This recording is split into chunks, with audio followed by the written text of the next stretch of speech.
在这个瞬息万变的世界里，我们常常会面临各种选择和挑战。你是否曾经思考过，自己的行为会如何影响未来的命运？今天，我们就来深入探讨因果法则的奥秘，了解业和报之间的关系，并揭示这些概念如何影响我们的生活和选择。让我们一起探索，如何在这个充满不确定性的世界中，掌握自己的命运。当我们谈到因果法则时，大家都知道有业就有报，善行和恶行都会有相应的结果。虽然有些人持有邪见，但大多数人对这一点是认同的。如果我们对这些没有清晰的理解，可能在某些情况下会对善恶的看法产生动摇。举个例子，曾经有一位忠心耿耿的大臣，因为忠于国家却被皇帝判了死刑。在他临死前，他对儿子说：“我想教你做坏事，但坏事是不能做的。我想教你做好事，但我自己却没有得到好的果报。”这让他对善恶的理解产生了疑惑。因此，我们不仅要正确理解善与恶，还要明白他们的果报。所有众生所经历的果报，都是由于他们的业力所引起的。也就是说，必须有业，才会有报。业的种类繁多，因此果报也各不相同。业是我们的行为，包括我们心里的想法、身体的动作和口中的言语，这些行为都是由我们的意志驱动的。而报就是这些行为的结果，或者说是果报。我们可以把业比作种子，果报就是这颗种子结出的果实。不同的业会带来不同的果报，而这个过程可能很复杂，有时甚至会跨越多生多世。小业可以变大业。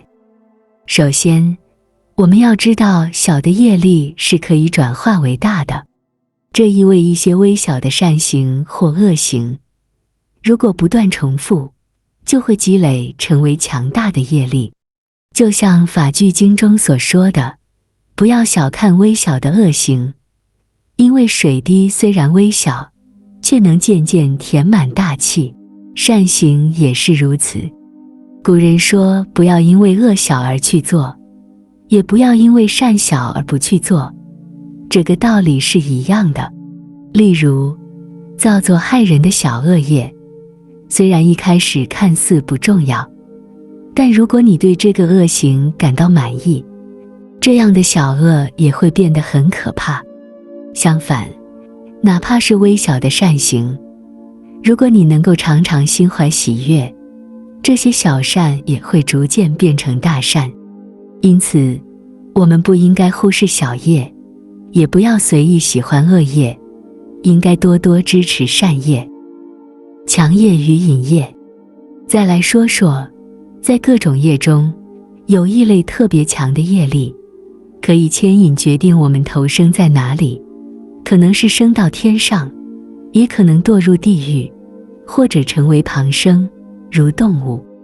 这些强业会让我们成为某一类的众生，称为隐业。而有些业则不会直接影响我们的生死，但会让我们在某些方面得到圆满的结果，这叫做满业。就好比，虽然每个人都是人，人是隐业所感的总报，但由于不同的满业，会导致每个人的外貌、能力等差异。如六根有具足与不具足，相貌有庄严与丑陋，音声有优美或粗俗，这些差别源于不同的满业。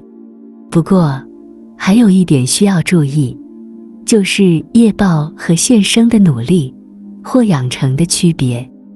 举个例子，在这个世界，每个人的视力都有一定的限制，这是业力的影响。而如果通过药物、营养、保护和训练来改善，就能在一定程度上提升视力，甚至在老年时期依然保持良好的视力，这就得益于我们在生活中的努力和养成。业也可以分为决定性和不定性两类。有些业会决定我们感受到什么报，但在什么时候受报则不一定。例如，造作五无间业，如杀父、杀母、杀阿罗汉、出佛身血、破和僧等的人，来生一定会堕入地狱。还有一些轻业，受报的时间和果报都不确定。根据古人的说法，所有的业都是不定的，也就是说，任何业都有改善的可能。如果我们能够下定决心，任何恶业都有可能转变为轻业或不定受的希望。也就是说，犯了重大恶业的人，只要有足够的时间和诚心忏悔，修身修心，重业是可以轻受的。这就像把大量的盐放进长江里，水不会变咸。而如果只是在小杯子里放少量的盐，水就会变得很咸。30业，根据造业和受报的时间，我们可以分为3种业：现报业、生报业和后报业。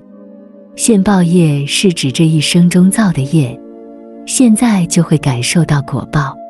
生报业是指死后来生才会感受到的果报，而后报业则是需要经过一生或多生才会受报的。总之，所有的业在没有受报之前，如果没有修行解脱，那是绝对不会失效的。只要有业，就一定会有果报。即使今生不受报，来生也一定会有果报。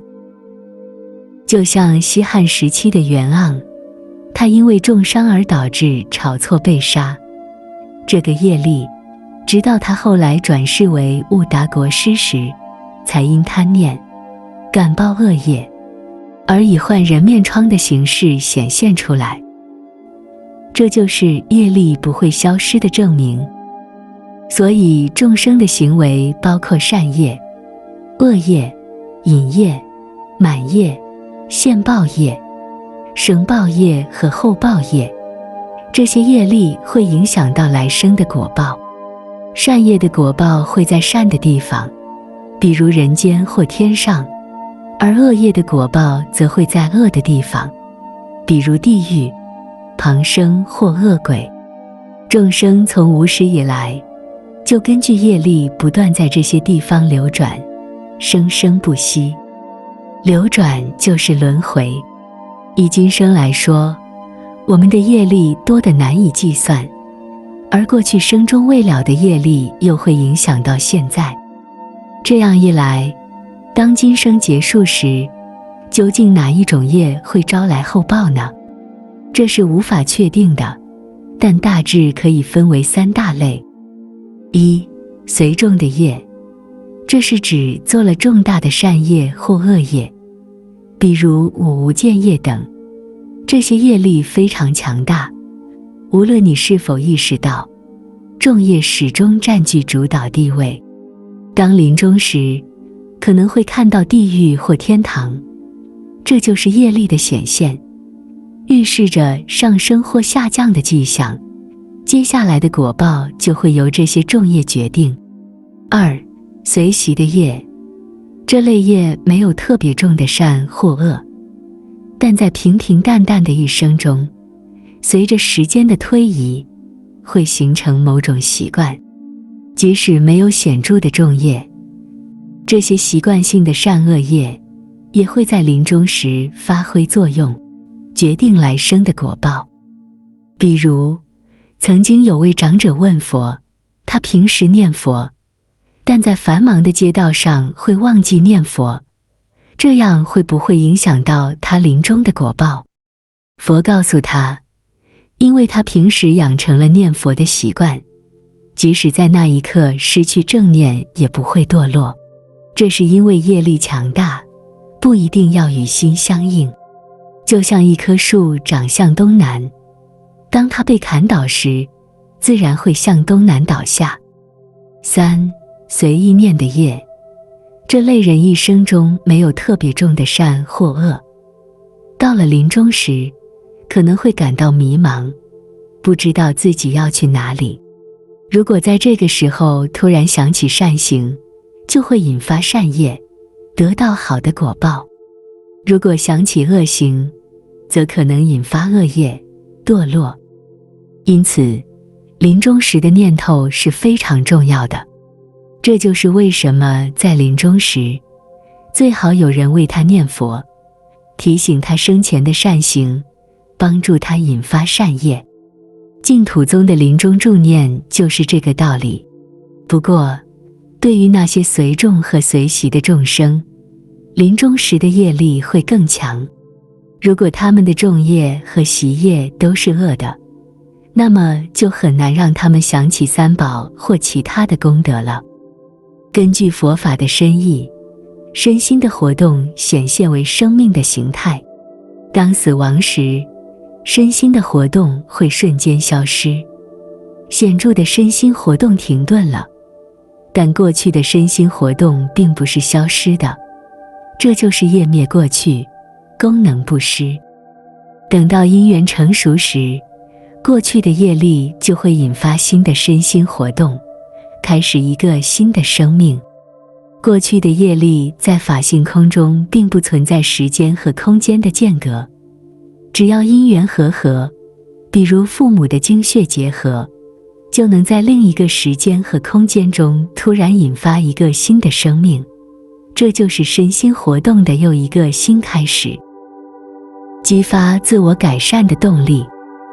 了解业报的概念，让我们明白，无论过去的行为如何，我们都可以通过当下的努力来改变未来的果报。这种认知能激发我们持续自我改善的动力，让我们不断追求更好的自己。如此看来，根据业报的概念，可以说我命由我不由天。这一切可以被理解为一种强调个体主导权和责任感的观点。这一概念强调了以下几个要素：一、个体的选择与行为。我命由我不由天表达了每个人都拥有改变自己命运的能力。根据业报的理论，我们的行为，无论是善行还是恶行，都会产生相应的结果。这意味我们的命运并非完全由外部力量或运气决定，而是由我们自己的选择和行动所塑造。二、责任感。理解业报的概念，让我们意识到自己的行为会直接影响未来的果报。因此，我们在生活中需要对自己的选择负责。这种责任感促使我们做出更明智的决策，从而改善自己的生活质量。在面对不幸时，保持心态的灵活性至关重要。理解因果关系的复杂性，可以帮助我们更好地接受现实，并寻找改善的途径，而不是陷入自责或怨恨中。三、自我改善的可能性。即使过去的行为可能导致不理想的结果，这并不意味未来也无法改变。通过当下的努力和善行，我们可以积累良好的业力，从而改变未来的果报。这种观念鼓励人们不断追求自我改善，提升生活的品质。当我们认识到每个人都在经历自己的业报时，我们会对他人的处境更加理解和包容。这种同理心能帮助我们建立更健康的人际关系，减少冲突和误解。四、反思与成长。我命由我不由天也促进了个体的反思和成长。当我们面对困难时，这一观念使我们能够分析问题的根源，寻求解决方案，而不是将责任推给外部环境。这种反思有助于我们在生活中不断学习和进步。理解业报让我们意识到生活中的苦乐并非随机，而是有原因的。这使我们能在逆境中保持希望和信心，勇敢面对挑战。当我们面临选择时，可以考虑以下问题：这个行为会带来什么样的结果？我过去的选择如何影响了我现在的情况？通过认识多重因果，接受个体责任，保持心态的灵活性以及从经验中学习，我们能够更好地应对生活中的挑战。总结来说，因果法则的理解不仅让我们能够更好地掌握自己的命运，还能帮助我们在生活中做出更明智的选择。每一个行为都会带来相应的果报，而这些果报又反过来影响我们的生活质量。让我们珍惜当下的每一个选择，努力行善，积累良好的业力，从而塑造一个更加美好的未来。记住，你的命运在你自己手中，让我们一起努力，创造更好的明天。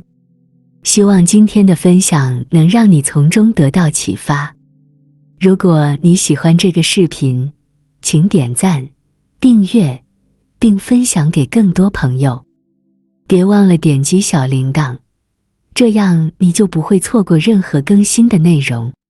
也欢迎大家在下方留言，说一句“我命由我”。